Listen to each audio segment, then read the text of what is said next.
네, 이번에는 코로나19 상황 좀 점검해 보도록 하겠습니다. 여러 가지 지금 점검 포인트가 있는데요. 주사기 문제도 불거졌고, 그다음에 백신 수급 문제도 있고, 여기에 또 한 가지 추가된 문제가 있죠. 청와대 방역 기획관 자리를 마련하고 김호란 교수를 임명을 했는데 이게 또 정적 논란이 되고 있는데요.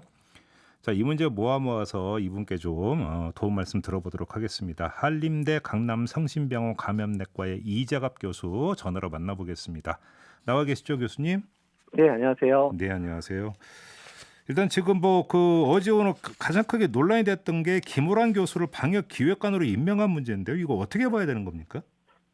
일단은 이제 청와대 내에 이런 방역과 관련돼 있는 보좌관이 있으면 좋겠다라는 의견들은 사실 민간 전문가들 사이에서 계속 나오던 얘기입니다. 아, 예, 그래요? 근데 왜냐하면 청와대에서 이제 이런 부분들을 이제 제대로 인식하고 음, 제대로 이제 좀 다른 부서와 조율하고 이제 이런 음, 부분들이 필요하다. 음, 그리고 또 청와대에서 특히 이제 대통령께 직언할 수 있는 사람이 필요하다 이런 얘기들이 사실 있었는데요. 예. 그러면 다만 이제 예. 민간 말씀하십시오. 전문가들이 그러면 이 자리가 필요하다고 먼저 얘기를 꺼냈던 겁니까, 그러면? 그러니까 예전부터 사실 이런 부분들에 대해서는 이게 청와대든 아니면 총리실이든 간에 이제 보좌관 음, 형태는 필요하고 조율이 필요하다는 얘기는 계속 있었는데 그러면 좀 지금 상당수 언론이 이거 결국 질병청으로부터 주도권 뺏으려고 만든 거 아니냐라는 해석은 지금 잘못된 해석이네요, 그러면? 어떻게 근데 봐야 되는 사실은 거예요? 이제 그거는 이제 청와대 의도가 이제 앞으로 더 중요하다는 거죠. 네. 그러니까 청와대에서 하고 싶어하는 여러 가지 이제 방역의 정책들을 실현하는데 합리화시키려는 목적으로 이제 음, 김호란 교수를 임명했다면 음, 사실은 이제 그런 부분이 걱정이 되는 부분이고 네. 오히려 김호란 교수가 그 안에서 민간 전문가들의 폭넓은 의견들을 수렴하고 또한 질병관리청이나 이제 보건복지부가 방역을 하는데 좀 어려운 부분들을 조율하는 역할들을 제대로 해준다면야 이제 네. 민간 전문가들이 원하는 역할이 될 수도 있는데 예. 그거는 이제 청와대 의도와 또 김원환 교수가 어떻게 행동하느냐에 따라 달라질 거 생각을 하고 있습니다. 그럼 교수님 말씀은 결국은 이제 한 끗 차이인 것 같은데요. 이게 감나라가 그 대추나라로 가면 이제 곤란해지는 거고. 근데 네. 그게 아니라 또 현장의 이야기를 좀 대통령한테 직원 상태로 그러니까 자대로 전달해서 이제 정책 수립에 도움이 된다면 좋은 거고 이런 말씀이신 거죠, 정리를 예, 하면. 그렇습니다. 예. 그러면 그 김호란 교수가 이제 그 역할을 맡기로 됐는데 그 적임자라고 평가하십니까? 어떻게 평가하십니까? 일단 뭐 방역과 관련돼서 많은 의견들을 냈었고 현장 적용 가능한 여러 가지 시책들, 예. 뭐 이제 전자 뭐 출입 명부라든지 이런 데 음. 의견도 내셨었고 또 음. 사회적 거리두기 단계에 이제 근간이 되는 그런 뼈대에 대해서도 많은 의견을 냈었던 분은 맞긴 맞습니다. 근데 예. 다만 이제 민간에서 좀 우려하는 부분들은 뭐 예. 백신 수급과 관련돼 있는 부분들이라든지 또 예. 자가검사 키트와 관련된 부분에서 정부 측의 의견들에 너무 편을 들었던 게 아니냐 이제 음. 이런 얘기도 좀 나오고는 있거든요. 사실 음. 그 부분과 관련해서는 이제 김우상 교수가 앞으로 어떻게 이런 방역 정책들을 잘 조율하느냐에 따라서 이게 네. 좋은 평을 받을 수도 있고 아니면 나쁜 평을 받을 수도 있겠죠. 그러면 지금 이제 교수님께서 잠깐 언급을 해 주셨는데 이제 그 일부 보수 언론과 야당에서 제기하는 문제는 예를 들어서 백신 그 조달 그렇게 서두르지 않아도 된다라는 발언을 계속 이제 집요하게 이게 이제 상당히 핵심 문제로 제기를 하던데 이건 어떻게 평가를 하세요? 예, 일단 백신 수급과 관련된 부분에 있어서는 어떻든 작년에 많은 전문가들이 어떻든 빨리 이제 필요하다. 음. 다만 우리나라의 어떤 이제 그 행정력이나 예산 범위가 백신 수급을 원활하게는 이제 할 수는 없었다. 이제 이렇게 많은 얘기를 했었는데 네. 그 당시에 정부의 의견들이 좀 늦더라도 안전한 백신을 하면 좋겠다. 이런 식으로 무마시켰었던 부분들이 있는데 대부분 잘못된 논리라고 전문가들이 생각을 하고 있었거든요. 예.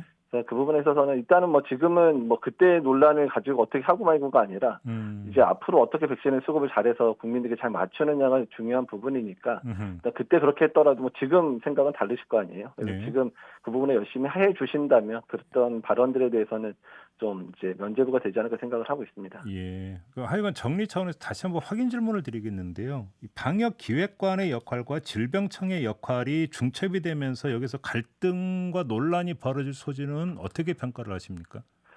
일단 그거는 청와대가 어떻게 하느냐에 다릅니다. 최근에 이제 자가검사 키트나 이런 부분에 있어서 정치권의 압박이 질병관리청에 상당히 많았었거든요. 예. 근데 이제 그런 부분에 대해서 청와대나 총리실에서 확실하게 선을 긋고 예. 일단 방역기획관의 전문성을 살려서 그것들을 인정하고 예. 일단 질병관리청의 위상 또 질병관리청의 어떤 전문성에 대해서 인정을 해주는 방향으로 간다면 그런 음. 비판들은 잠재워지겠지만 음음. 만약 그렇지 않다 그러면 이제 실제적인 문제로 하고 또 방역을 흔드는 그런 직책이 될 수도 있기 때문에 네. 많은 전문가들이 우려와 기대를 또 함께 보내고 있는 겁니다. 알겠습니다. 일단 그 문제는 그 정도로 가름을 하도록 하겠고요. 지금 주말에 또 불거진 문제가 이 주사기에서 이물질이 발견된 문제 있지 않습니까? 네. 예. 이건 어떻게 봐야 되는 겁니까? 이 문제는?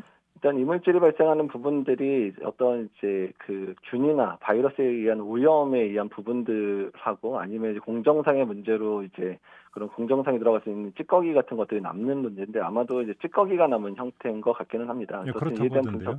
이에 대한 분석들은 철저히 해야 되기는 하고요. 다만 네. 이런 일이 발생하지 않아야 되긴 하는데 발생했다는 것 자체가 조금 이제 좀 안타까운 상황이고 예. 어차피 또 이런 이제 LDS라는 주사기 자체를 빨리 이제 제조하다가 생기는 문제들이기 때문에 앞으로 계속 주사기 공급은 계속돼야 되기 때문에 이번에 겪은 일을 통해서 잘 수정하고 공정 단계도 이제 확실하게 점검을 해서 앞으로 이런 일이 재발하지 않도록 하는 게 중요할 것 같습니다. 일단 지금 보도를 종합하면 이 제조 과정에서 제조자의 옷에서 떨어져 나온 섬유질인 것 같다라는 보도가 나오고 있던데 만약에 그게 맞다면 이게 이제 그래서 그러니까 이 주사를 맞은 사람들에게 큰 문제는 없다고 봐도 되는 겁니까? 일단은 이제 그 부분에 대한 점검도 필요한데요. 그러니까 네. 미세물질의 크기라든지 이런 거에 따라서 이게 이제 주사가 됐었을 때 이제 문제가 되느냐 마느냐 결정인데 이게 근육 주사기 때문에 그런 이물질들이 바로 혈액에는 들어가지 않기 때문에 큰 문제가 있을 것 같지는 않습니다. 다만 이제 그런 부분들이 혈액 내로도 침범 가능한 크기인지 또 이런 부분들이 된다면 혈전이나 이런 거에 생성에도 영향을 줄 수 있기 때문에 어쨌든 그에 대한 부분들은 충분하게 확실하게 이제 그 점검이 필요한 상황이고요. 어쨌든 이런 일이 절대 생기면 안 된다는 거죠. 예. 야, 혈전 생성하고도 이게 연관성이 있을 수가 있는 겁니까, 그러면? 그러니까 이제 이제 혈관 주사를 하는 경우에 찌꺼기가 들어가게 되면 그게 이물질로 작용하니까 혈전을 만들 수도 있거든요. 근데 이제 근데 지금은 백신은 이제 혈관 내 주사는 아니고 근육 주사니까 그런 가능성은 많이 낮긴 낮은데 어떻든 이제 그런 부분에 대해서도 이제 그런 가능성이 있는지에 대해서도 이제 구분하고 또한 이제 예방 대책이 필요하다는 거죠.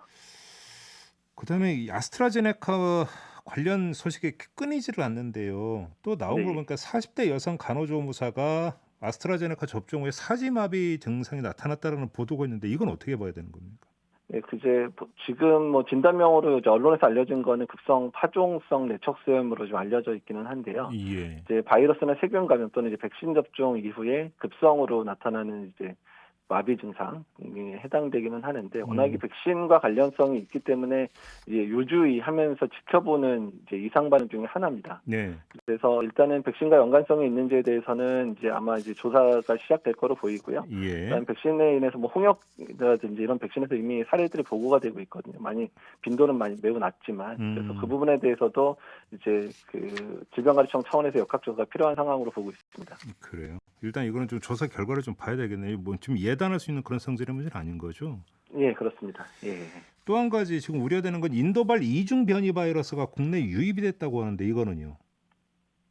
예, 일단은 이제 뭐 변이는 뭐 계속해서 발생할 부분이고요. 아직까지 백신 효과를 떨어뜨리는지에 대한 부분들은 이제 확인은 되지 않았지만 현재 브라질 변이나 남아공 변이처럼 이제 그 백신의 효과를 떨어뜨리는 유전자 중에 하나가 일치되는 게 있습니다. 2484K 또는 2484Q가 포함되어 있으면 백신의 효과를 떨어뜨릴 수 있다고 얘기가 나오는데요. 그래서 이제 이 부분에 대해서는 전파력에 있어서 뭐 증가됐는지 아니면 백신 효과를 떨어뜨리는지 이 부분에 대해서는 추후에 계속된 연구가 필요한 상황입니다.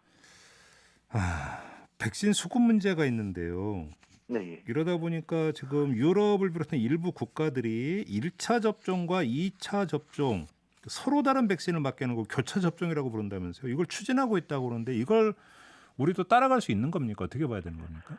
예, 뭐 교차 접종과 관련된 부분은 이미 연구가 올해 초반부터 계속 연구가 진행이 되고 있었거든요. 예. 영국 같은 경우에 이제 백신 간에 이제 뭐 그런 부분들이 연구가 있었고 추후에 또 필요한데 이제 앞으로 부스터 백신이라 그래서 올해 말에 내년 초에 또 맞게 되는 경우에도 같은 백신을 맞을 건지 다른 백신 맞을 건지도 이제 결정을 해야 되기 때문에 연구가 진행되고는 있습니다. 근데 아직까지 구체적인 결과가 나오지는 않았어서 그 결과에 따라서 가능한지 또 가능하다면 어떤 조합이 가장 효과가 좋은지 또 안전한지 이런 부분에 대한 연구가 계속 필요한 상황입니다. 그러니까 예를 들어서 1차는 아스트라제네카를 맞아도 2차에서 화이자나 뭐 다른 걸 맞을 수도 있다 이런 이야기가 되는 거죠. 예, 그렇습니다. 어차피 마지막 타겟이 되는 이제 항원성을 띠는 부분들은 다 스파이크 단백질이라서 다 동일하거든요. 근데 이제 백신을 이제 교차 반응했었을 때 어떤 면역 반응이 더 강해지는 부분인지, 효과가 더 좋아지는 건지, 아니면 이상 반응이 더 많이 생길 수 있는지, 이런 부분들에 대해서는 이제 추후에 연구가 이제 진행이 되어야 된다는 거죠. 근데 뭐 교차를 하든 말든 일단 뭐 물량이 수급이 돼야 되는 거 아니겠습니까? 네, 그러긴 합니다. 일단 다만 이제 뭐 아스트라제네카나 얀센처럼 혈전증에 관련돼 있는 이상 반응 때문에 특정 연령이 못 맞게 되는 상황에서 예. 2차 접종을 이제 1차는 맞았는데 2차를 이제 어떤 걸 할 건가, 이제 이에 대한 고민 때문에 좀 급해진 문제가 있거든요. 그래서 네. 독일 같은 경우에 되게 아주 급하게 연구를 진행하고 있기는 합니다. 지금 근데 지금 확진자 수 나오는 그 추이 있지 않습니까? 네, 지금 예. 4차 대유행이라고 봐야 되는 겁니까? 어떻게 봐야 되는 겁니까? 일단 뭐 4차 대행은 시작됐다고 보는 게 맞을 것 같습니다. 계속해서 2, 3주 동안 계속 일주일마다 20%씩 확진자가 늘어나는 상황들이고, 예. 또한 주말에도 지금 확진자 늘고, 게다가 이제 검사에서의 양성률도 계속 올라가고 있는 상황이기 때문에 네. 지역사회 가운데 특히 지금 현재 젊은 층에서의 그런 감염이 확산되고 있는 측면들은 4차 유행의 아주 전형적인 형태라고 볼 수 있습니다. 그래요. 그러면 지금 사회적 거리두기나 이런 것도 좀 다시 손을 봐야 된다고 보세요? 예, 일단은 이제 어떻든 격상이든 아니면 다른 대책을 강구하든 뭔가 이제 정부 차원에서의 메시지 전달은 필요한 상황으로 보고요. 왜냐하면 예. 지금 정책을 하더라도 2, 3주 동안은 계속해서 확진자가 늘어나거든요. 네. 그래서 만약에 1,000명, 뭐 1,500명 이런 식으로 확진자가 급증하는 상황들을 막으려면 지금 어떠한 형태로든 이제 정책적인 노력이 필요하다고 이제 전문가들이 다들 얘기를 하고 있는 거죠. 그래요. 그러면 예를 들어서 그 박형준 부산시장 같은 경우는 점심시간대에는 5 이상 모임 그러니까 금지를 좀 푸는 방안 이런 것들을 거론을 했는데 이게 지금 현재 상황으로는 전혀 맞지 않는다 이렇게 평가를 하시는 겁니까? 예, 그렇습니다. 이제 부산시의 이제 점심시간에 해당되는 부분이나 서울시 상생방역과 관련된 부분들도 당연히 이제 뭐 코로나 상황이 안정되면 반드시 이제 뭐 해야 되는 방향성은 맞습니다. 예. 하지만 지금 상황, 4차 유행이 시작된 거로 보고 있는 상황이고, 유행이 악화되고 있는 가운데서 논의되기에는 또 지금 왜 논의하는지 잘 모르겠습니다. 왜냐하면 시민들로 하여금 이제 지금 별게 아닌가 보다라고 하는 잘못된 사인을 줄 수 있는 상황들이어서, 네. 그래서 이런 부분들은 조금 더 상황이 안정된 다음에 논의를 해도 좋지 않을까 생각을 하고 있습니다. 근데 이렇게 이제 그 이야기를 꺼내는 그 주된 논거 가운데 하나가 민생 먹고 살아야 되는 거 아니냐 이런 논리 아니겠습니까? 그래서 사실 먹고 살아야 되는 문제 당연히 중요하고, 일단 그런 부분에 대한 보완책들은 이미 정치권이 만들었어야 되는 상황이거든요. 예. 1월 달에 3차 유행 있을 때 현실보상과 관련된 얘기가 잠깐 나오다가 선거철하고 맞물리면서 아예 논의가 사라졌었거든요. 맞아요. 그러니까 예. 만약에 3차 유행 끝나고 2, 3개월 동안 그런 준비를 철저히 했다 그러면 예. 일단은 자영업을 하시는 분이나 소상공인도 사회적 거리두기 단계를 올리는데 그렇게 크게 반발하거나 이러지는 않을 거라고 생각을 하고 그렇죠. 있습니다. 그렇죠. 그 서울형 상생방역 말씀하시니까 자가 진단 키트는 좀 비현실적이라고 보십니까? 일단은 뭐 이제 유흥업소라든지 노래방 이런 데서 사용하는 거는 뭐 진단의 민감도도 그렇고 여러 가지 편의성 문제 때문에도 거의 불가능하다고 보고 있고요. 예. 일단은 지금 상황에서는 일단 유행을 잡고, 그리고 새로운 사회적 거리두기 개편할 때 뭐 부산에서의 의견이나 서울에서의 의견들 반영해서 네. 새로운 형태, 특히 경제적인 부분들도 고려한 그런 새로운 형태를 만들 때 같이 논의가 한꺼번에 이루어졌으면 좋겠습니다. 일단은 지금은 확진자 수 줄이는 게 급선무다 이런 말씀이신 거죠, 예, 정리하면? 맞습니다. 예, 알겠습니다. 고맙습니다, 교수님. 예. 예, 감사합니다. 네, 지금까지 한림대 강남성심병원 이재갑 교수였습니다.